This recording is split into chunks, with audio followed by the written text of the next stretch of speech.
92 ਤੋਂ ਲਗਾਤਾਰ insurance business ਦੇ ਵਿੱਚ ਨੇ ਤੇ ਸ਼ਾਨਦਾਰ ਸੇਵਾਵਾਂ ਦੇ ਰਹੇ ਨੇ ਤੇ ਅਮਰੀਕਾ ਭਰ ਦੇ ਵਿੱਚ ਇੰਸ਼ੋਰੈਂਸ ਕਰਦੇ ਨੇ। ਓਬਾਮਾ ਕੇਅਰ, ਮੈਡੀਕੇਅਰ ਜਾਂ ਫਿਰ ਕਵਰਡ ਕੈਲੀਫੋਰਨੀਆ ਬਾਬਤ ਪਾਲਿਸੀ ਕਰਵਾਉਣ ਦੇ ਲਈ ਸਲਾਹ ਲੈਣ ਦੇ ਲਈ ਅੱਜ ਹੀ ਕਾਲ ਕਰੋ 408 272 2500 ਤੇ। ਟਰਕੀਅਨ ਇਮੀਗ੍ਰੇਸ਼ਨ ਲਾ ਫਰਮ ਵਾਲੇ ਜੇ ਟਰਕੀਅਨ ਆ, ਅਟਾਰਨੀ ਟਰਕੀ, ਇਹਨਾਂ ਦੇ ਨਾਲ ਤੁਸੀਂ ਯੂਐਸ ਇਮੀਗ੍ਰੇਸ਼ਨ ਬਾਬਤ ਕੋਈ ਵੀ ਸਲਾਹ ਕਰਨੀ, ਕੋਈ ਵੀ ਸਵਾਲ ਪੁੱਛਣਾ ਤੇ ਇਹਨਾਂ ਦਾ ਨੰਬਰ ਹੈ 415 909 0503। ਕ੍ਰਿਸ਼ਨ ਧਨੋਟਾ ਯੂਬਾ ਸਿਟੀ, ਬਲਜਿੰਦਰ ਸਿੰਘ ਨੇ ਜ਼ਰੂਰ ਲੈਣ, ਪਰਮਜੀਤ ਕੌਰ ਰੰਗੀ ਵੈਕਾਵਲ, ਪ੍ਰਿਤਪਾਲ ਸਿੰਘ ਸਿੱਧੂ ਫਰੈਜ਼ਨੋ, ਜੀਐਨ ਲਿਊ ਵਾਲੇ ਟਰੱਕ ਵਾਸ਼ ਕਰਦੇ ਨੇ, ਆਇਲ ਚੇਂਜ ਕਰਦੇ ਨੇ, ਏਅਰ ਬ੍ਰੇਕਾਂ ਦਾ ਕੰਮ ਤਸੱਲੀ ਬਖਸ਼ ਕਰਵਾ ਸਕਦੇ, ਨਵੇਂ ਪੁਰਾਣੇ ਟਾਇਰ ਵੀ ਇਹਨਾਂ ਤੋਂ ਮਿਲਦੇ ਨੇ। ਲੋਕੇਸ਼ਨ ਸੈਂਤਾ ਨੀਲਾ ਦੀ, ਨਿਮਾ ਸੋਤਾ ਦੇ ਨਾਲ ਗੱਲ ਕੀਤੀ ਜਾ ਸਕਦੀ ਹੈ 209 277 0113 ਤੇ। Jassi Gill, Bhupinder Singh, Nirmal Singh Sandhu family Bakersfield, Jaswinder Singh, Nachhattar Kaur Nagra ਰੋਜ਼ਵਿਲ, Charan Singh Sukhwinder Dhaliwal Arizona ਤੇ ਐਂਟੀਲੂਪ ਟਰੱਕ ਸਟਾਪ ਵਾਲੇ। ਇਹਨਾਂ ਸਾਰੇ ਹੀ ਸਪਾਂਸਰਸ ਦਾ ਬਹੁਤ ਬਹੁਤ ਧੰਨਵਾਦ। ਤੇ ਜੇਕਰ ਤੁਸੀਂ ਵੀ ਪੰਜਾਬੀ ਰੇਡੀਓ ਐਸਏ ਦੇ ਇਹਨਾਂ ਪ੍ਰੋਗਰਾਮਾਂ ਨੂੰ ਸਪਾਂਸਰ ਕਰਨਾ ਚਾਹੁੰਦੇ ਹੋ ਤਾਂ ਸਟੂਡੀਓ ਦਾ ਨੰਬਰ ਹੈ 408 272 5200। ਅੱਜ ਦਾ ਇੱਕ ਖਬਰ ਤੇ ਨਜ਼ਰ ਪ੍ਰੋਗਰਾਮ ਸਾਲ 2024 ਦੀ 22 ਮਾਰਚ ਦਾ ਪ੍ਰੋਗਰਾਮ ਹੈ ਤੇ ਦਿਨ ਅੱਜ ਸ਼ੁੱਕਰਵਾਰ ਹੈ। ਸ਼ੁਰੂਆਤ ਕਰਦੇ ਹਾਂ ਖਬਰਾਂ ਦੀ। ਅੰਮ੍ਰਿਤਪਾਲ ਸਿੰਘ ਤੇ ਸਾਥੀਆਂ ਵੱਲੋਂ ਅਸਾਮ ਦੀ ਡਿਬਰੂਗੜ੍ਹ ਜੇਲ੍ਹ ਦੇ ਵਿੱਚ ਬੰਦ ਵਾਰਸ ਪੰਜਾਬ ਦੇ ਜਥੇਬੰਦੀ ਦੇ ਮੁਖੀ ਅੰਮ੍ਰਿਤਪਾਲ ਸਿੰਘ ਤੇ ਉਸਦੇ ਸਾਥੀਆਂ ਨੇ ਦੇਰ ਸ਼ਾਮ ਆਪਣੀ ਭੁੱਖ ਹੜਤਾਲ ਖਤਮ ਕਰ ਦਿੱਤੀ ਹੈ। ਇਹ ਭੁੱਖ ਹੜਤਾਲ ਸ੍ਰੀ ਅਕਾਲ ਤਖਤ ਸਾਹਿਬ ਵੱਲੋਂ ਭੇਜੇ ਗਏ 5 ਗੁਰਸਿੱਖਾਂ ਵੱਲੋਂ ਉਹਨਾਂ ਨੂੰ ਸ੍ਰੀ ਹਰਿਮੰਦਰ ਸਾਹਿਬ ਦਾ ਕੜਾਹ ਪ੍ਰਸ਼ਾਦ ਖਵਾ ਕੇ ਅਤੇ ਸਰੋਵਰ ਦਾ ਜਲ ਪਿਆ ਕੇ ਖਤਮ ਕਰਵਾਈ ਗਈ ਹੈ। ਇਹ ਖੁਲਾਸਾ ਸ਼੍ਰੋਮਣੀ ਕਮੇਟੀ ਦੇ ਮੈਂਬਰ ਅਤੇ ਅੰਮ੍ਰਿਤਪਾਲ ਸਿੰਘ ਅਤੇ ਉਸਦੇ ਸਾਥੀਆਂ ਦੇ ਕੇਸ ਦੀ ਸ਼੍ਰੋਮਣੀ ਕਮੇਟੀ ਵੱਲੋਂ ਪੈਰਵਾਈ ਕਰ ਰਹੇ ਐਡਵੋਕੇਟ ਭਗਵੰਤ ਸਿੰਘ ਸਿਆਲਕਾ ਨੇ ਕੀਤੀ ਹੈ। ਅਸਾਮ ਦੀ ਡਿਬਰੂਗੜ੍ਹ ਜੇਲ੍ਹ ਦੇ ਵਿੱਚ ਅੰਮ੍ਰਿਤਪਾਲ ਸਿੰਘ ਅਤੇ ਉਸਦੇ ਸਾਥੀਆਂ ਨੂੰ ਮਿਲਣ ਗਏ 7 ਮੈਂਬਰੀ ਵਫਦ ਦੇ ਵਿੱਚ ਐਡਵੋਕੇਟ ਸਿਆਲਕਾ ਵੀ ਸ਼ਾਮਲ ਸਨ। ਉਹ ਜੇਲ੍ਹ ਦੇ ਵਿੱਚ ਬੰਦ ਅੰਮ੍ਰਿਤਪਾਲ ਸਿੰਘ ਅਤੇ ਉਸਦੇ ਸਾਥੀਆਂ ਦੀ ਭੁੱਖ ਹੜਤਾਲ ਨੂੰ ਖਤਮ ਕਰਵਾਉਣ ਦੇ ਲਈ ਸ੍ਰੀ ਹਰਿਮੰਦਰ ਸਾਹਿਬ ਦਾ ਪ੍ਰਸਾਦ ਅਤੇ ਸਰੋਵਰ ਦਾ ਜਲ ਲੈ ਕੇ ਗਏ ਸਨ। ਉਹਨਾਂ ਦੱਸਿਆ ਕਿ ਲੰਬੀ ਚੱਲੀ ਭੁੱਖ ਹੜਤਾਲ ਕਰਕੇ ਅੰਮ੍ਰਿਤਪਾਲ ਸਿੰਘ ਅਤੇ ਉਸਦੇ ਬਾਕੀ ਸਾਥੀਆਂ ਦਾ ਵਜ਼ਨ ਕਾਫੀ ਘਟਿਆ, ਪਰ ਸਾਰੇ ਠੀਕ ਨੇ। ਉਹਨਾਂ ਵੀ ਦੱਸਿਆ ਕਿ ਬਾਅਦ ਦੁਪਹਿਰ ਉਹ ਜੇਲ੍ਹ ਪੁੱਜੇ ਸਨ ਅਤੇ ਜੇਲ੍ਹ ਪ੍ਰਸ਼ਾਸਨ ਵੱਲੋਂ ਪ੍ਰਵਾਨਗੀ ਮਿਲਣ ਤੋਂ ਬਾਅਦ ਜੇਲ੍ਹ ਅੰਦਰ ਜਾ ਕੇ ਬੰਦੀ ਸਿੰਘਾਂ ਦੀ ਭੁੱਖ ਹੜਤਾਲ ਖਤਮ ਕਰਵਾਈ ਹੈ। ਉਹ ਲਗਭਗ 1 ਘੰਟਾ ਜੇਲ੍ਹ ਦੇ ਵਿੱਚ ਰਹੇ ਅਤੇ ਬੰਦੀ ਸਿੰਘਾਂ ਦੇ ਨਾਲ ਹੋਰ ਵੀ ਗੱਲਬਾਤ ਹੋਈ। ਦੱਸਦੇ ਚੱਲੀਏ ਕਿ ਇਹਨਾਂ ਸਿੱਖ ਬੰਦੀਆਂ ਵੱਲੋਂ 16 ਫਰਵਰੀ ਤੋਂ ਭੁੱਖ ਹੜਤਾਲ ਸ਼ੁਰੂ ਕੀਤੀ ਗਈ ਸੀ। ਉਹਨਾਂ ਨੇ ਜੇਲ੍ਹ ਪ੍ਰਸ਼ਾਸਨ ਤੇ ਦੋਸ਼ ਲਾਇਆ ਸੀ ਕਿ ਜੇਲ੍ਹ ਪ੍ਰਸ਼ਾਸਨ ਵੱਲੋਂ ਜੇਲ੍ਹ ਦੇ ਵਿੱਚ ਉਹਨਾਂ ਦੀਆਂ ਬੈਰਕਾਂ ਅਤੇ ਪਖਾਨਿਆਂ ਦੇ ਵਿੱਚ ਸੀਸੀਟੀਵੀ ਕੈਮਰੇ ਲਾ ਕੇ ਉਹਨਾਂ ਦੀ ਨਿੱਜਤਾ ਦੇ ਹੱਕ ਨੂੰ ਭੰਗ ਕੀਤਾ ਜਾ ਰਿਹਾ। ਤੁਹਾਨੂੰ ਚੇਤੇ ਹੋਣਾ ਇਸ ਸੰਬੰਧ ਦੇ ਵਿੱਚ ਪੰਜਾਬ ਦੇ ਵਿੱਚ ਵੀ ਅੰਮ੍ਰਿਤਸਰ ਦੇ ਵਿੱਚ ਰੋਸ ਮੁਜ਼ਾਹਰਾ ਹੋਇਆ ਸੀ ਤੇ ਇੱਥੇ ਵੀ ਉਹਨਾਂ ਦੇ ਮਾਤਾ ਜੀ ਨੇ ਪੰਜਾਬ ਦੇ ਵਿੱਚ ਵੀ ਭੁੱਖ ਹੜਤਾਲ ਜਿਹੜੀ ਆ ਉਹ ਸ਼ੁਰੂ ਕੀਤੀ ਸੀ। ਅਗਲੀ ਖਬਰ ਦੇ ਵੱਲ ਵਧੀਏ। ਚੋਣ ਜ਼ਾਬਤੇ ਦੀ ਉਲੰਘਣਾ ਦੀ ਗੱਲ ਕਰੀਏ। ਪਿਛਲੇ ਦਿਨੀ ਤੁਹਾਨੂੰ ਯਾਦ ਹੋਣਾ ਚੋਣ ਜ਼ਾਬਤੇ ਦੀ ਉਲੰਘਣਾ ਦੇ ਮਾਮਲੇ ਦੇ ਵਿੱਚ ਹਜ਼ਾਰਾਂ ਜਿਹੜੇ ਫਲੈਕਸ ਬੋਰਡ ਨੇ ਉਹ ਪੰਜਾਬ ਦੀਆਂ ਕੰਧਾਂ ਤੋਂ ਖੰਭਿਆਂ ਤੋਂ ਲਾਏ ਗਏ ਨੇ। ਹੁਣ ਪੰਜਾਬ ਦੇ ਵਿੱਚ ਆਟੇ ਦੀ ਹੋਮ ਡਿਲੀਵਰੀ ਵਾਲੇ ਥੈਲਿਆਂ ਤੋਂ ਮੁੱਖ ਮੰਤਰੀ ਦੀ ਤਸਵੀਰ ਹਟਾ ਦਿੱਤੀ ਗਈ ਹੈ। ਚੋਣ ਕਮਿਸ਼ਨ ਦੀਆਂ ਹਦਾਇਤਾਂ ਦੇ ਮੱਦੇਨਜ਼ਰ ਇਹਨਾਂ ਥੈਲਿਆਂ ਤੇ ਮੁੱਖ ਮੰਤਰੀ ਦੀ ਫੋਟੋ ਆਦਰਸ਼ ਚੋਣ ਜ਼ਾਬਤੇ ਦੀ ਉਲੰਘਣਾ ਸੀ। ਖੁਰਾਕ ਤੇ ਸਪਲਾਈ ਵਿਭਾਗ ਵੱਲੋਂ ਕੌਮੀ ਖੁਰਾਕ ਸੁਰੱਖਿਆ ਮਿਸ਼ਨ ਤਹਿਤ ਅਨਾਜ ਦੀ ਵੰਡ ਕੀਤੀ ਜਾ ਰਹੀ ਹੈ, ਜਦੋਂ ਕਿ ਪੰਜਾਬ ਸਰਕਾਰ ਨੇ ਆਟੇ ਦੀ ਹੋਮ ਡਿਲੀਵਰੀ ਦਾ ਕੰਮ ਅਮਲ ਦੇ ਵਿੱਚ ਲਿਆਂਦਾ ਹੈ। ਕਣਕ ਤੋਂ ਆਟੇ ਦੀ ਪਿਸਾਈ ਅਤੇ ਹੋਮ ਡਿਲੀਵਰੀ ਦਾ ਸਾਰਾ ਖਰਚਾ ਸੂਬਾ ਸਰਕਾਰ ਚੁੱਕ ਰਹੀ ਹੈ। ਕੇਂਦਰੀ ਖੁਰਾਕ ਮੰਤਰੀ ਪਿਊਸ਼ ਗੋਇਲ ਨੇ ਆਟੇ ਦੀ ਹੋਮ ਡਿਲੀਵਰੀ ਤੇ ਉਂਗਲ ਚੁੱਕੀ ਹੈ। ਆਪ ਸੁਪਰੀਮੋ ਅਰਵਿੰਦ ਕੇਜਰੀਵਾਲ ਅਤੇ ਮੁੱਖ ਮੰਤਰੀ ਭਗਵੰਤ ਮਾਨ ਨੇ ਖੰਨਾ ਤੋਂ ਆਟੇ ਦੀ ਡਿਲੀਵਰੀ ਦਾ ਕੰਮ ਸ਼ੁਰੂ ਕੀਤਾ ਹੈ। ਮਾਰਕਫੈਡ ਵੱਲੋਂ ਲਾਭਪਾਤਰੀਆਂ ਨੂੰ ਘਰੋਂ ਘਰੀ ਆਟਾ ਸਪਲਾਈ ਕੀਤਾ ਜਾ ਰਿਹਾ ਹੈ। ਹੋਮ ਡਿਲੀਵਰੀ ਵਾਲੇ ਥੈਲਿਆਂ ਤੇ ਮੁੱਖ ਮੰਤਰੀ ਦੀ ਤਸਵੀਰ ਛਾਪੀ ਹੋਈ ਹੈ। ਹੁਣ ਜਦੋਂ ਚੋਣ ਜ਼ਾਬਤਾ ਲੱਗ ਗਿਆ ਤਾਂ ਮਾਰਕਫੈਡ ਨੇ ਬਿਨਾਂ ਤਸਵੀਰ ਵਾਲੇ ਥੈਲਿਆਂ ਦੇ ਵਿੱਚ ਆਟੇ ਦੀ ਸਪਲਾਈ ਸ਼ੁਰੂ ਕਰ ਦਿੱਤੀ ਹੈ। ਮਾਰਕਫੈਡ ਦੇ ਐਮਡੀ ਗਰੀਸ਼ ਦਿਆਲਨ ਦਾ ਕਹਿਣਾ ਹੈ ਕਿ ਆਦਰਸ਼ ਚੋਣ ਜ਼ਾਬਤਾ ਲਾਗੂ ਹੋਣ ਮਗਰੋਂ ਆਟੇ ਦੀ ਸਪਲਾਈ ਬਿਨਾਂ ਤਸਵੀਰ ਵਾਲੇ ਥੈਲਿਆਂ ਦੇ ਵਿੱਚ ਹੀ ਯਕੀਨੀ ਬਣਾ ਦਿੱਤੀ ਗਈ ਹੈ। ਵੇਰਵਿਆਂ ਦੇ ਮੁਤਾਬਕ ਖੁਰਾਕ ਤੇ ਸਿਵਲ ਸਪਲਾਈ ਵਿਭਾਗ ਵੱਲੋਂ ਜਨਵਰੀ ਤੋਂ ਮਾਰਚ ਤੱਕ ਦੀ ਕਣਕ ਵੰਡੀ ਜਾ ਰਹੀ ਹੈ ਤੇ ਪ੍ਰਤੀ ਮਹੀਨਾ 5 ਕਿਲੋ ਕਣਕ ਪ੍ਰਤੀ ਮੈਂਬਰ ਦਿੱਤੀ ਜਾ ਰਹੀ ਹੈ। ਮਾਰਕਫੈਡ ਹੁਣ ਆਟੇ ਦੀ ਹੋਮ ਡਿਲੀਵਰੀ ਕਰ ਰਹੀ ਹੈ। ਚੋਣ ਜ਼ਾਬਤੇ ਤੱਕ ਇਹਨਾਂ ਮਹੀਨਿਆਂ ਦੇ ਆਟੇ ਦੀ ਸਪਲਾਈ ਬਿਨਾਂ ਤਸਵੀਰ ਵਾਲੇ ਥੈਲਿਆਂ ਦੇ ਵਿੱਚ ਹੋਵੇਗੀ। 25% ਹੁਣ ਤੱਕ ਲਾਭਪਾਤਰੀਆਂ ਨੂੰ ਆਟੇ ਦੀ ਸਪਲਾਈ ਦਿੱਤੀ ਜਾ ਚੁੱਕੀ ਹੈ। ਜ਼ਿਕਰਯੋਗ ਹੈ ਕਿ ਪੰਜਾਬ ਸਰਕਾਰ ਨੇ ਫਰਵਰੀ ਤੋਂ ਬਹਾਲ ਕੀਤੇ ਗਏ ਅਯੋਗ ਰਾਸ਼ਨ ਕਾਰਡਾਂ ਤੇ ਵੀ ਅਨਾਜ ਦੀ ਸਪਲਾਈ ਦੇਣੀ ਸ਼ੁਰੂ ਕਰ ਦਿੱਤੀ ਹੈ। 24 ਜਨਵਰੀ ਨੂੰ ਹੋਈ ਕੈਬਨਿਟ ਮੀਟਿੰਗ ਦੇ ਵਿੱਚ ਕਰੀਬ ਪੌਣੇ 3 ਲੱਖ ਅਯੋਗ ਰਾਸ਼ਨ ਕਾਰਡ ਬਹਾਲ ਕਰ ਦਿੱਤੇ ਗਏ ਸਨ, ਜਿਨ੍ਹਾਂ ਤੇ 10,77,000 ਲਾਭਪਾਤਰੀਆਂ ਨੂੰ ਅਨਾਜ ਮਿਲੇਗਾ। ਇੱਥੇ ਵੀ ਦੱਸਦੇ ਚੱਲੀਏ ਕਿ ਪੰਜਾਬ ਦੇ ਵਿੱਚ 1 ਕਰੋੜ 54 ਲੱਖ ਲਾਭਪਾਤਰੀ ਨੇ, ਜਿਨ੍ਹਾਂ ਦੇ ਵਿੱਚੋਂ ਕਰੀਬ 30 ਲੱਖ ਲਾਭਪਾਤਰੀਆਂ ਨੂੰ ਆਟੇ ਦੀ ਹੋਮ ਡਿਲੀਵਰੀ ਦਿੱਤੀ ਜਾਣੀ ਹੈ ਤੇ ਇਸ ਦੇ ਲਈ ਕਰੀਬ 700 ਕਰੋੜ ਦਾ ਬਜਟ ਖਰਚ ਕੀਤਾ ਜਾ ਰਿਹਾ ਹੈ। ਬਹਾਲ ਕੀਤੇ ਗਏ ਅਯੋਗ ਰਾਸ਼ਨ ਕਾਰਡ ਹੋਲਡਰਾਂ ਨੂੰ ਜਨਵਰੀ ਦਾ ਅਨਾਜ ਨਹੀਂ ਮਿਲੇਗਾ ਅਤੇ ਬਹਾਲੀ ਦੇ ਫੈਸਲੇ ਮਗਰੋਂ ਫਰਵਰੀ ਤੋਂ ਉਹਨਾਂ ਦੀ ਸਪਲਾਈ ਵੀ ਮੁੜ ਸ਼ੁਰੂ ਕਰ ਦਿੱਤੀ ਗਈ ਹੈ। ਸੂਤਰ ਦੱਸਦੇ ਨੇ ਕਿ ਮੁੱਖ ਮੰਤਰੀ ਦੀ ਤਸਵੀਰ ਵਾਲੇ ਥੈਲੇ ਮਾਰਕਫੈੱਡ ਨੇ ਰੋਕ ਲਏ ਨੇ ਅਤੇ ਚੋਣ ਜ਼ਾਬਤਾ ਖਤਮ ਹੋਣ ਮਗਰੋਂ ਇਹਨਾਂ ਥੈਲਿਆਂ ਨੂੰ ਮੁੜ ਵਰਤੋਂ ਦੇ ਵਿੱਚ ਲਿਆਂਦਾ ਜਾਣਾ ਹੈ।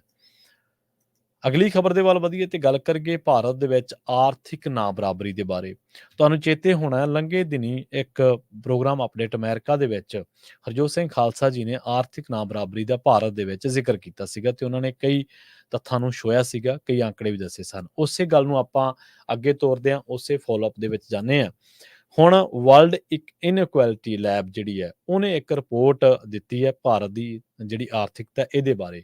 ਉਹ ਕਹਿੰਦੇ ਕਿ ਇੱਕ ਪਾਸੇ ਭਾਰਤ ਦੁਨੀਆ ਦੇ ਵੱਡੇ ਅਰਥਚਾਰਿਆਂ ਦੇ ਵਿੱਚੋਂ ਸਭ ਤੋਂ ਤੇਜ਼ੀ ਦੇ ਨਾਲ ਵਿਕਾਸ ਕਰਨ ਵਾਲਾ ਅਰਥਚਾਰਾ ਬਣਿਆ ਹੋਇਆ, ਪਰ ਦੂਜੇ ਪਾਸੇ ਇਹ ਆਰਥਿਕ ਨਾ ਬਰਾਬਰੀ ਦੇ ਮਾਮਲਿਆਂ ਦੇ ਵਿੱਚ ਨਵੀਆਂ ਉਚਾਈਆਂ ਨੂੰ ਛੂਹ ਰਿਹਾ ਤੇ ਇੱਥੇ ਜਿਹੜੀ ਆਰਥਿਕ ਮਾਮਲਿਆਂ ਦੇ ਵਿੱਚ ਨਾ ਬਰਾਬਰੀ ਹੈ, ਪੇਰੂ, ਯਮਨ ਤੇ ਕੁਝ ਕੁ ਛੋਟੇ-ਮੋਟੇ ਦੇਸ਼ ਹੀ ਇਹਦੇ ਤੋਂ ਉੱਪਰ ਨੇ। ਸੋ ਹੁਣ ਦੱਸਿਆ ਜਾ ਰਿਹਾ ਹੈ ਕਿ ਜਿਹੜੀ ਰਿਪੋਰਟ ਨਸ਼ਰ ਹੋਈ ਹੈ ਆਰਥਿਕ ਦੌਲਤ ਦੀ ਨਾ ਬਰਾਬਰੀ ਬਾਰੇ ਸਾਲ 2022-23 ਦੀ, ਉਹਦੇ ਵਿੱਚ ਦੇਸ਼ ਦੀ ਜਿਹੜੀ 40% ਦੀ ਦੌਲਤ ਹੈ, 40% ਦੀ ਦੌਲਤ 1% ਦੀ ਅਮੀਰ ਲੋਕਾਂ ਦੇ ਕਬਜ਼ੇ ਦੇ ਵਿੱਚ ਆ ਚੁੱਕੀ ਹੈ। ਵਰਲਡ ਇਨਇਕੁਐਲਿਟੀ ਲੈਬ ਵੱਲੋਂ ਜਿਹੜੇ 4 ਪ੍ਰਮੁੱਖ ਅਰਥਸ਼ਾਸਤਰੀਆਂ ਦੀ ਲਿਖੀ ਹੋਈ ਇਸ ਰਿਪੋਰਟ ਦਾ ਸਿਰਲੇਖ ਹੈ ਅਰਬਾਂ ਪਤੀਆਂ ਦੇ ਰਾਜ ਦਾ ਉਭਾਰ। ਉਹ ਕਹਿੰਦੇ ਕਿ ਇੰਨੀ ਕੁ ਆਰਥਿਕ ਨਾ ਬਰਾਬਰੀ ਹੈ ਇੱਥੇ ਕਿ ਇਹ ਆਲਮ ਅੰਗਰੇਜ਼ਾਂ ਦੇ ਰਾਜ ਨੂੰ ਵੀ ਮਾਤ ਪਾ ਗਿਆ।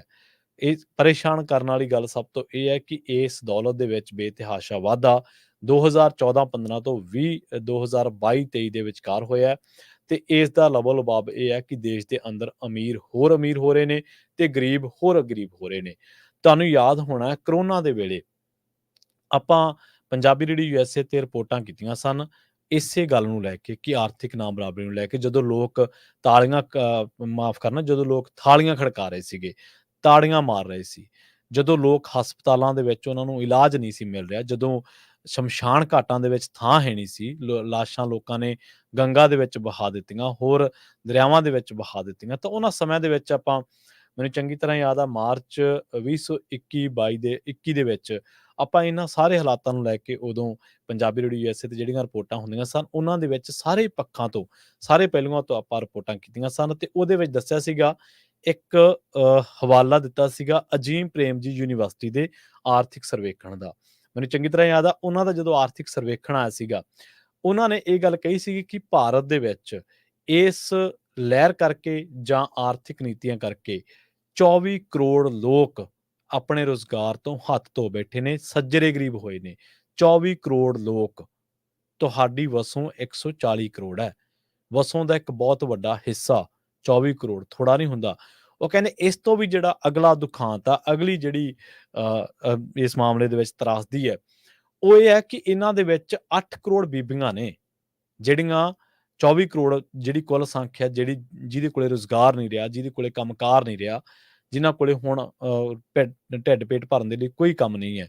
ਉਹ ਕਹਿੰਦੇ ਇਹਨਾਂ ਦੇ ਵਿੱਚੋਂ 8 ਕਰੋੜ ਬੀਬੀਆਂ ਨੇ ਤੇ 8 ਕਰੋੜ ਬੀਬੀਆਂ ਉਹ ਨੇ ਜਿਨ੍ਹਾਂ ਦਾ ਕੋਈ ਸਕਿੱਲ ਤਾਂ ਵੈਸੇ ਤਾਂ ਬਹੁਤ ਵੱਡੀਆਂ ਸਕਿੱਲ ਆ ਉਹਨਾਂ ਕੋਲੇ, ਪਰ ਉਹਨਾਂ ਦੇ ਕੋਲੇ ਕੋਈ ਐਜੂਕੇਸ਼ਨਲ ਕੁਆਲੀਫਿਕੇਸ਼ਨ ਨਹੀਂ ਹੈ। ਮਤਲਬ ਉਹ ਘਰਾਂ ਦੇ ਵਿੱਚ ਕੰਮ ਕਰਦੀਆਂ ਸੀ, ਕਿਸੇ ਕੰਪਨੀ ਦੇ ਵਿੱਚ ਛੋਟਾ-ਮੋਟਾ ਪੀਅਨ ਦੇ ਤੌਰ ਤੇ ਕੰਮ ਕਰਦੀਆਂ ਸੀ ਦਰਜਾ 4 ਦੇ ਵਿੱਚ, ਜਾਂ ਕੋਈ ਹੋਰ ਕੰਮ ਕਰਦੀਆਂ ਸੀ। ਮਤਲਬ ਉਸ ਕੰਮ ਵਾਸਤੇ ਉਹਨਾਂ ਨੂੰ ਇਹ ਤਾਂ ਨਹੀਂ ਚਾਹੀਦਾ ਸੀਗਾ ਕਿ ਉਹਨਾਂ ਨੂੰ ਐਜੂਕੇਸ਼ਨਲ ਕੋਈ ਕੁਆਲੀਫਿਕੇਸ਼ਨ ਚਾਹੀਦੀ ਸੀ, ਬਟ ਉਹਨਾਂ ਦਾ ਸਕਿੱਲ ਸੀਗਾ ਜਾਂ ਉਹਨਾਂ ਨੂੰ ਕੰਮ ਦੀ ਮੰਗ ਸੀ। ਮੰਗ ਤੋਂ ਭਾਵ ਕਿ ਜਿੱਥੇ 2 ਮੀਆਂ ਬੀਵੀ ਕਮਾ ਰਹੇ ਨੇ ਭਾਰਤ ਦੇ ਵਿੱਚ ਮੈਂ ਗੱਲ ਕਰ ਰਿਹਾ, ਉੱਥੇ ਉਹਨਾਂ ਨੂੰ ਬੱਚੇ ਦੀ ਸੰਭਾਲ ਦੇ ਲਈ, ਕੋਈ ਘਰੇ ਕੰਮਕਾਰ ਕਰਨ ਦੇ ਲਈ ਕੋਈ ਬੀਬੀ ਚਾਹੀਦੀ ਹੈ, ਉਹਨੂੰ ਕੰਮ ਮਿਲਦਾ ਸੀ। ਕੋਈ ਚੰਗੀ ਕੰਪਨੀ ਹੈ, ਉਹਨਾਂ ਦਾ ਸਟਾਫ ਹੈ, ਉੱਥੇ ਉਹਨਾਂ ਨੇ ਸਟਾਫ ਨੂੰ ਪਾਣੀ ਪਿਆਉਣਾ, ਜਾਂ ਉਹਨਾਂ ਦੇ ਵਿਜ਼ਟਰਸ ਨੇ, ਜਿਵੇਂ ਮੰਨ ਲਓ ਤੁਸੀਂ ਰੀਅਲ estate ਦਾ ਕਾਰੋਬਾਰ ਕਰਨ ਵਾਲੇ ਲੋਕ ਨੇ ਜਾਂ ਹੋਰ ਨੇ, ਤਾਂ ਇਹਨਾਂ ਦੇ ਆਫਿਸਿਸ ਦੇ ਵਿੱਚ ਲਗਾਤਾਰ ਇਹ ਮੰਗ ਹੁੰਦੀ ਸੀ ਕਿ ਕੋਈ ਬੰਦਾ ਐਸਾ ਹੋਵੇ ਜਿਹੜਾ ਆਏ ਗਏ ਨੂੰ ਥੋੜਾ ਪਾਣੀ ਪੂਣੀ ਪੁੱਛੇ ਤੇ ਚਾਹ ਪਾਣੀ ਕਰੇ, ਕਿਉਂਕਿ ਆਪਣੇ ਉੱਥੇ ਇਹ ਰਿਵਾਜ ਹੈ। ਸੋ ਉਹਨਾਂ ਦੀ ਮੰਗ ਸੀ। ਪਰ ਜਦੋਂ ਤੁਹਾਨੂੰ ਪਤਾ ਕਰੋਨਾ ਆਇਆ, ਕਰੋਨਾ ਦੀ ਹਨੇਰੀ ਨੇ, ਕਰੋਨਾ ਦੇ ਵਿੱਚ ਜੋ ਲੋਕਾਂ ਨੇ ਉੱਥੇ ਹਾਲ ਦੇਖੇ, ਹੋਰ ਕੰਮ ਕਾਰੋਬਾਰ ਤਾਂ ਕਿਹਨੂੰ ਯਾਦ ਰਹਿਣੇ ਸੀ, ਜੇ ਲੋਕਾਂ ਨੂੰ ਤਾਂ ਜਾਨ ਬਚਾਉਣ ਦੇ ਲਾਲੇ ਪਏ ਸੀਗੇ, ਤਾਂ ਉਹ ਵਿਚਾਰੀਆਂ ਕੰਮ ਤੋਂ ਵਿਹਲੀਆਂ ਹੋ ਗਈਆਂ। ਤੁਸੀਂ ਦੇਖੋ 24 ਕਰੋੜ ਬੰਦਾ ਤੁਹਾਡਾ ਕੁਛ ਸਮੇਂ ਦੇ ਵਿੱਚ ਹੀ, ਕੋਈ 2 ਮਹੀਨਿਆਂ 3 ਮਹੀਨਿਆਂ ਦੇ ਵਿੱਚ ਹੀ ਕੰਮ ਤੋਂ ਬਾਹਰ ਹੋ ਗਿਆ। ਉਹਨਾਂ ਨੇ ਕਿਵੇਂ ਢਿੱਡ ਪੇਟ ਭਰੇ ਹੋਣਗੇ, ਕਿਵੇਂ ਉਹਨਾਂ ਨੇ ਗੁਜ਼ਾਰੇ ਕੀਤੇ ਹੋਣਗੇ। ਕਦੇ ਇਹਦਾ ਜ਼ਿਕਰ ਹੋਇਆ ਸਾਡਾ ਜਿਹੜਾ ਮੀਡੀਆ, ਮਾਫ਼ ਕਰਨਾ ਉਹਦੇ ਲਈ ਸ਼ਬਦ ਬੜੇ ਤਿੱਖੇ ਆ ਜਾਂਦੇ ਕਈ ਵਾਰੀ ਜ਼ੁਬਾਨ ਤੇ, ਪਰ ਰੋਕਣੇ ਪੈਂਦੇ ਆ। ਉਹ ਮੀਡੀਆ ਕੀ ਕਹਿ ਰਿਹਾ? ਅਮਿਤਾਭ ਬੱਚਨ ਨੇ ਥਾਲੀ ਵਜਾਈ, ਆ ਬੀਬੀ ਕੋਈ ਹੋਰ ਅਦਾਕਾਰਾਂ ਬੀਬੀਆਂ ਦੇ ਆਪਾਂ ਨੂੰ ਤਾਂ ਨਾਂ ਨਹੀਂ ਯਾਦ ਰਹਿੰਦੇ, ਉਹਨੇ ਥਾਲੀ ਵਜਾਈ, ਉਹਨੇ ਸਟੋਰੀ ਪਾਈ, ਅੱਜ ਆ ਅਦਾਕਾਰ ਬੀਬੀ ਫਲਾਂ ਬੀਬੀ ਇਹਨੇ ਮਾਸਕ ਲਾ ਕੇ ਉੱਥੇ ਮਾਸਕ ਵੰਡੇ, ਆਹ ਕੀਤਾ। ਤੁਹਾਡੀ ਜਿਹੜੀ ਕਵਰੇਜ ਹੈ, ਤੁਹਾਡੀ ਕਵਰੇਜ ਐਲੀਟ ਕਲਾਸ ਤੱਕ ਹੈ। ਸਚਿਨ ਤੇਂਦੁਲਕਰ ਕੀ ਕਰ ਰਿਹਾ, ਅੰਬਾਨੀ ਦੇ ਘਰੋਂ ਕੀ ਕਰ ਰਹੀ ਹੈ, ਵਰਿੰਦਰ ਸਹਿਵਾਗ ਕੀ ਟਵੀਟ ਕਰ ਰਿਹਾ, ਇਰਫਾਨ ਪਠਾਨ ਕੀ ਕਰ ਰਿਹਾ, ਉਹਦਾ ਭਰਾ ਯੂਸਫ ਪਠਾਨ ਕੀ ਕਰ ਰਿਹਾ, ਸਲਮਾਨ ਖਾਨ ਨੇ ਕਿਹੜੀ ਸਾਬਣ ਲਾਈ, ਅਮਿਤਾਭ ਬੱਚਨ ਨੇ ਕਿਹੜੀ ਦਵਾਈ ਪਾਈ ਅੱਖ 'ਚ।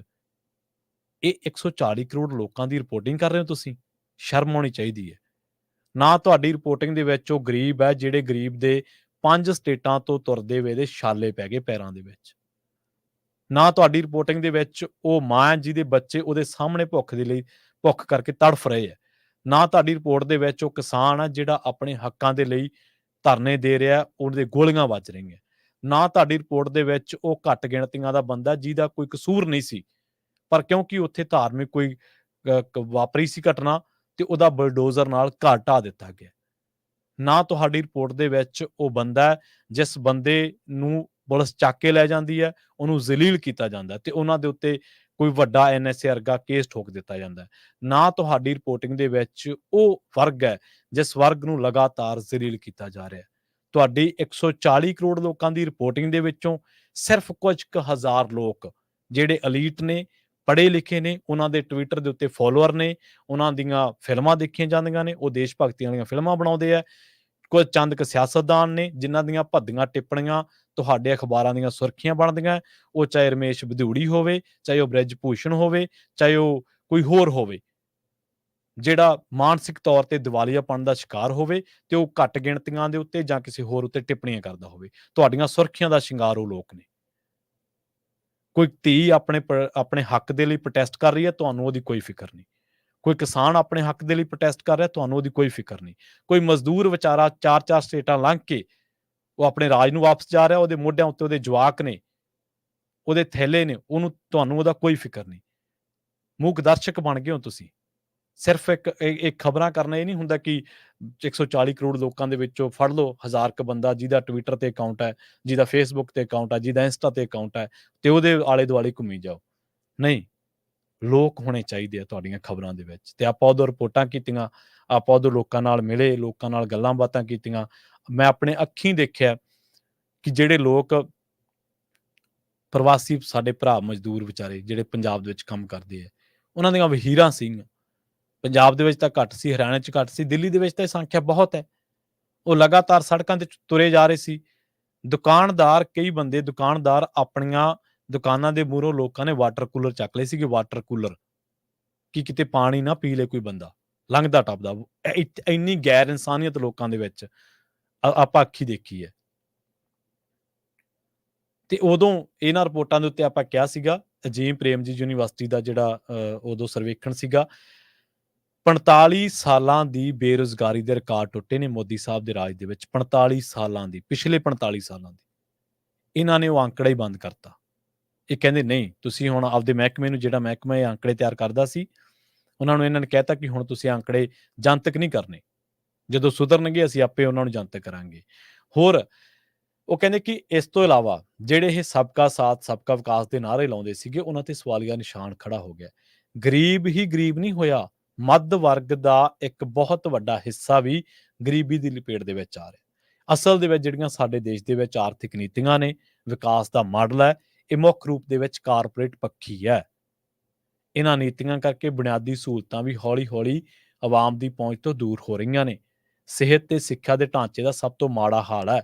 ਰਿਪੋਰਟ ਦੇ ਵਿੱਚ ਇਸ ਗੱਲ ਤੇ ਜ਼ੋਰ ਦਿੱਤਾ ਗਿਆ ਹੈ ਕਿ ਟੈਕਸ ਪ੍ਰਣਾਲੀ ਸੁਧਾਰੋ, ਇਹਦਾ ਮੁੜ ਗਠਨ ਕਰੋ, ਜਿਹਦੇ ਵਿੱਚ ਆਮਦਨ, ਜਾਇਦਾਦ ਜਾਂ ਹੋਰ ਜਿਹੜੇ ਵਸੀਲੇ ਨੇ ਉਹਨਾਂ ਦਾ ਖਿਆਲ ਰੱਖਿਆ ਜਾਣਾ ਚਾਹੀਦਾ ਹੈ। ਨਾਲ ਹੀ ਸਿਹਤ, ਸਿੱਖਿਆ, ਪੋਸ਼ਣ, ਇਹਦੇ ਲਈ ਜਿਹੜੇ ਵਿਆਪਕ ਆਧਾਰ ਵਾਲੇ ਜਿਹੜੇ ਸਰਕਾਰੀ ਨਿਵੇਸ਼ ਹੈ, ਉਹਨਾਂ ਦੀ ਬਹੁਤ ਲੋੜ ਹੈ, ਤਾਂ ਕਿ ਬਹੁਤੇ ਭਾਰਤੀ ਲੋਕਾਂ ਨੂੰ ਸੰਸਾਰੀਕਰਨ ਦਾ ਸਾਰਥਿਕ ਲਾਭ ਜਿਹੜਾ ਹਾਸਲ ਹੋ ਸਕੇ। ਅੱਜ ਮੀਡੀਆ ਕਿੱਥੇ ਫਿਰਦਾ, ਜਿੱਥੇ ਕਿਸੇ ਅਮੀਰ ਘਰਾਣੇ ਦੀ, ਜਿੱਥੇ ਅੰਬਾਨੀਆਂ ਦੇ ਘਰੇ ਉਹ ਜਿਹੜਾ ਪ੍ਰੀ ਵੈਡਿੰਗ ਹੈ, ਉੱਥੇ ਕੌਣ ਆ ਰਹੀ ਹੈ? ਰਿਹਾਨਾ ਆ ਰਿਹਾ, ਉੱਥੇ ਫਲਾਨਾ ਆ ਰਿਹਾ, ਉੱਥੇ ਮਾਰਕ ਜ਼ਕਰਬਰਗ ਆ ਰਿਹਾ। ਠੀਕ ਆ, ਅਮੀਰ ਲੋਕਾਂ ਦੇ ਘਰੇ ਤਾਂ ਸਭ ਕੁਝ ਆ ਜਾਂਦਾ, ਪਰ ਕਦੇ ਤੁਸੀਂ ਜਿਹੜੇ ਗਰੀਬ ਲੋਕ ਨੇ, ਜਿਹੜੇ ਸ਼ਰਾਬਾਂ ਪੀ ਕੇ ਇੱਥੇ ਪੰਜਾਬ ਦੇ ਵਿੱਚ ਮਰ ਰਹੇ ਨੇ, ਕਦੇ ਉਹਨਾਂ ਬਾਰੇ ਵੀ ਤਾਂ ਸਰਕਾਰ ਨੂੰ ਸਵਾਲ ਕਰੋ ਨਾ। ਸੋ ਹੁਣ ਕਹਿੰਦੇ ਕਿ ਜਿਹੜੀ ਤੇਜ਼ੀ ਵਿਕਾਸ ਦੀ ਆਰਥਿਕ ਦਰ ਹੈ, ਉਹਨੇ ਇਹਨਾਂ ਚੀਜ਼ਾਂ ਦੀ ਸਾਰੀਆਂ ਜਿਹੜੇ ਤਵਾਜ਼ਨ ਸੀਗੇ, ਉਹਨਾਂ ਦੀ ਬਰਬਾਦੀ ਕਰ ਦਿੱਤੀ ਹੈ। ਪਰ ਹੁਣ ਲੋਕਾਂ ਨੂੰ ਜਨਤਕ ਸਰੋਕਾਰ ਬਚਾਉਣ ਦੇ ਲਈ ਇਹਦੇ ਤੇ ਧਿਆਨ ਦੇਣ ਦੀ ਲੋੜ ਹੈ। ਪਿਛਲੇ ਸਾਲ ਅਕਤੂਬਰ-ਦਸੰਬਰ ਤਿਮਾਹੀ ਦੇ ਦੌਰਾਨ ਭਾਰਤ ਦੀ ਆਰਥਿਕ ਵਿਕਾਸ ਦਰ 8.4% ਦੀ ਰਹੀ ਹੈ ਤੇ ਹੁਣ ਜਿਹੜੇ ਇਸ ਟਾਈਮ ਮੌਜੂਦਾ ਜਿਹੜਾ ਚਲੰਤ ਮਾਡਲ ਹੈ, ਉਹਨੂੰ ਲੈ ਕੇ ਕਈ ਚਿੰਤਕਾਂ ਵੱਲੋਂ ਸਵਾਲ ਉਠਾਏ ਜਾ ਰਹੇ ਨੇ। ਜਦੋਂ ਤੁਹਾਡੇ ਦੇਸ਼ ਦੇ ਵਿੱਚ ਤੁਹਾਡੇ ਸੋਰਸਸ, ਤੁਹਾਡੇ ਜਿਨ੍ਹਾਂ ਨੇ ਆਮਦਨ ਜਨਰੇਟ ਕਰਨੀ ਹੈ, ਉਹ ਚੀਜ਼ਾਂ ਕੁਛ ਵਿਅਕਤੀਆਂ ਵਿਸ਼ੇਸ਼ ਦੇ ਦੁਆਲੇ-ਦੁਆਲੇ ਕੇਂਦਰਿਤ ਹੋ ਰਹੀਆਂ ਨੇ। ਜਿਸ ਮੁਲਕ ਦੇ ਵਿੱਚ ਕੁਛ ਕੰਪਨੀਆਂ ਇਲੈਕਟੋਰਲ ਬੌਂਡ ਖਰੀਦੀਆਂ ਨੇ ਤੇ ਬਾਅਦ ਦੇ ਵਿੱਚ ਉਹਨਾਂ ਨੂੰ ਪ੍ਰੋਜੈਕਟ ਮਿਲਦੇ ਨੇ, ਤਾਂ ਹਾਲੇ ਵੀ ਲੋਕ ਨਹੀਂ ਸਮਝ ਰਹੇ। ਤਾਂ ਫਿਰ ਇਹਦੇ ਵਿੱਚ ਇਲੈਕਟੋਰਲ ਬੌਂਡ ਖਰੀਦਣ ਵਾਲਿਆਂ ਨੂੰ ਜਾਂ ਉਹਨਾਂ ਨੂੰ ਕਿਸੇ ਨੂੰ ਦੇਣ ਵਾਲਿਆਂ ਨੂੰ, ਉਹਦੇ ਵਿੱਚ ਉਹਨਾਂ ਦਾ ਕੋਈ ਕਸੂਰ ਨਹੀਂ ਹੈ। ਜੇਕਰ ਆਪਾਂ ਨੂੰ ਇਹ ਵੀ ਨਹੀਂ ਪਤਾ ਲੱਗ ਰਿਹਾ ਕਿ ਫਲਾਂ ਕੰਪਨੀ ਦੇ ਦਫ਼ਤਰ ਦੇ ਉੱਤੇ ਛਾਪਾ ਪਿਆ ਸੀ, ਉਸ ਤੋਂ ਬਾਅਦ ਉਹਨਾਂ ਨੇ ਇਲੈਕਟੋਰਲ ਬੌਂਡ ਖਰੀਦੇ, ਉਹ ਬੌਂਡ ਹੁਣ ਤਾਂ ਜਾਣਕਾਰੀ ਵੀ ਸਾਰੀ ਜਨਤਕ ਹੋ ਗਈ ਹੈ ਕਿ ਕਿਹਨੂੰ ਦਿੱਤੇ। ਫਿਰ ਵੀ ਅਸੀਂ ਨਹੀਂ ਸਮਝ ਰਹੇ ਕਿ ਕੀ ਵਾਪਰ ਰਿਹਾ ਇਸ ਮੁਲਕ ਦੇ ਵਿੱਚ, ਕੀ ਹੋ ਰਿਹਾ। ਸਾਨੂੰ ਹਲੇ ਵੀ ਇਹ ਸਮਝ ਨਹੀਂ ਆ ਰਹੀ ਕਿ ਜਿਹੜੀਆਂ ਬੰਦਰਗਾਹਾਂ, ਜਿੱਥੋਂ ਸਰਕਾਰਾਂ ਨੂੰ ਲਾਭ ਹੁੰਦਾ ਹੈ, ਏਅਰਪੋਰਟ ਤੇ ਲੋਕਾਂ ਦਾ ਆਉਣ ਜਾਣ ਹੈ, ਇਹ ਟ੍ਰੇਨਾਂ ਦਾ ਲੋਕਾਂ ਦੇ ਆਉਣ ਜਾਣ ਹੈ, ਉੱਥੋਂ ਜਿਹੜੀ ਆਮਦਨ ਜਨਰੇਟ ਹੋਣੀ ਹੈ, ਉਹ ਤਾਂ ਕਿਤੇ ਮਲਾਈਏਦਾਰ ਜਿਹੜੀਆਂ ਚੀਜ਼ਾਂ ਨੇ, ਉਹ ਤਾਂ ਕਿਸੇ ਖਾਸ ਯਾਰ ਬੇਲੀ ਕੋਲੇ ਨੇ, ਕਿਸੇ ਖਾਸ ਦੋਸਤ ਕੋਲੇ ਨੇ। ਜਿਹੜੀਆਂ ਕੋਲ ਖਾਨਾਂ ਨੇ, ਕਿਸੇ ਸਮੇਂ ਸਰਕਾਰ ਕੋਲੇ ਹੁੰਦੀਆਂ ਸੀ, ਪੈਸੇ ਦੀਆਂ ਖਾਨਾਂ ਸੀਗੀਆਂ ਜਾਂ ਸਰਕਾਰ ਉਹਨਾਂ ਤੇ ਕਿਸੇ ਨਾ ਕਿਸੇ ਤਰੀਕੇ ਨਾਲ ਕੰਟਰੋਲ ਕਰਦੀ ਸੀ। ਅੱਜ ਉਹ ਖਾਨਾ ਕਿੱਥੇ ਨੇ? ਤੁਸੀਂ ਹੇਮੰਤ ਸੋਰੇਨ ਦਾ ਨਾਂ ਸੁਣਿਆ ਹੋਣਾ, ਝਾਰਖੰਡ ਵਾਲੇ ਜਿਹੜਾ ਮੁੱਖ ਮੰਤਰੀ ਹੈ। ਉਹਨੂੰ ਈਡੀ ਨੇ 9 ਨੋਟਿਸ ਭੇਜੇ ਸੀਗੇ ਤੇ ਪੰਜਾਬੀ ਰੇਡੀਓ USA ਤੇ ਇੱਕ ਰਿਪੋਰਟ ਕੀਤੀ ਸੀ ਆਪਾਂ। ਉਸ ਰਿਪੋਰਟ ਦੇ ਵਿੱਚ ਉਹ ਬੰਦੇ ਨੇ ਕੀ ਕਿਹਾ ਸੀਗਾ, ਉਹਨੇ ਕਿਹਾ ਸੀ 1 ਲੱਖ ਕਰੋੜ ਰੁਪਇਆ ਸਾਡਾ ਕੋਲ ਮਾਈਨਿੰਗ ਦਾ ਖੜਾ ਹੈ ਪੂੰਜੀਪਤੀਆਂ ਦੇ ਵੱਲ, ਉਹ ਸਾਡਾ ਦਿਓ। ਉਸ ਤੋਂ ਬਾਅਦ ਉਹਦੀ ਬਾਂਹ ਮਰੋੜ ਦਿੱਤੀ ਗਈ ਕਿ ਖਬਰਦਾਰ ਜੇ ਤੂੰ 1 ਲੱਖ ਕਰੋੜ ਰੁਪਏ ਦੀ ਗੱਲ ਕੀਤੀ। ਇਸ ਤਰ੍ਹਾਂ ਦਾ ਨਿਜ਼ਾਮ ਚੱਲਦਾ ਇੱਥੇ। ਐਸਾ ਨਿਜ਼ਾਮ ਚੱਲਦਾ ਜਿਹੜਾ ਜੇ ਕੋਈ ਗੱਲ ਵੀ ਕਰਦਾ ਤਾਂ ਉਹਦੀ ਸੰਘੀ ਕੁੱਟ ਦਿੱਤੀ ਜਾਂਦੀ ਹੈ। ਸੋ ਖੈਰ, ਆਰਥਿਕ ਨਾ ਬਰਾਬਰੀ ਬਾਰੇ ਆਪਾਂ ਇੱਕ ਫੈਕਟ ਚੈੱਕ ਪ੍ਰੋਗਰਾਮ ਵੀ ਕੀਤਾ ਸੀ ਪੰਜਾਬੀ ਰੇਡੀਓ USA ਤੇ। ਉਸ ਫੈਕਟ ਚੈੱਕ ਦੇ ਵਿੱਚ ਅਮਿਤ ਸ਼ਾਹ ਨੇ ਇਹ ਗੱਲ ਕਹੀ ਸੀਗੀ ਕਿ ਅਸੀਂ ਜਰਮਨੀ ਤੇ ਜਾਪਾਨ ਨੂੰ ਪਛਾੜ ਕੇ ਦੁਨੀਆ ਦੀ ਤੀਜੀ ਵੱਡੀ ਜਿਹੜੀ ਆਰਥਿਕ ਪਾਵਰ ਆ ਉਹ ਬਣ ਜਾ ਰਹੇ ਹਾਂ। ਪਰ ਆਪਾਂ ਉਸ ਰਿਪੋਰਟ ਦੇ ਵਿੱਚ ਜਵਾਬ ਦਿੱਤਾ ਸੀਗਾ ਕਿ ਤੁਸੀਂ ਆਰਥਿਕ ਜਿਹੜੀ ਤਾਕਤ ਉਹ ਤਾਂ ਬੇਸ਼ੱਕ ਬਣ ਜਾਓਗੇ, ਪਰ ਕੀ ਤੁਹਾਡੇ ਲੋਕ ਵੀ ਇਸ ਮਾਡਲ ਦੇ ਵਿੱਚ ਸ਼ਰੀਕ ਨੇ, ਜਾਂ ਕੁਝ ਕੁ ਪਰਿਵਾਰਾਂ ਤੱਕ ਇਹ ਜਿਹੜੀ ਆਰਥਿਕਤਾ ਦਾ ਅੱਗੇ ਜਿਹੜੀ ਤਾਕਤ ਵਧਣ ਤੱਕ ਜਿਹੜੀ ਦੌੜ ਆ ਉਹ ਉਹਨਾਂ ਲੋਕਾਂ ਤੱਕ ਸੀਮਿਤ ਹੈ। ਆਪਾਂ ਇੱਕ ਬ੍ਰੇਕ ਦੇ ਲਈ ਰੁਕਦੇ ਹਾਂ। ਬ੍ਰੇਕ ਤੋਂ ਪਾਰ ਆਪਣੇ ਨਾਲ ਜੁੜਨਗੇ ਡਾਕਟਰ ਗੁਰਜੋਤ ਸਿੰਘ, ਜੋਤ ਆਯੁਰਵੈਦਿਕ ਸੈਂਟਰ, ਟੋਰਾਂਟੋ, ਕੈਨੇਡਾ ਤੋਂ।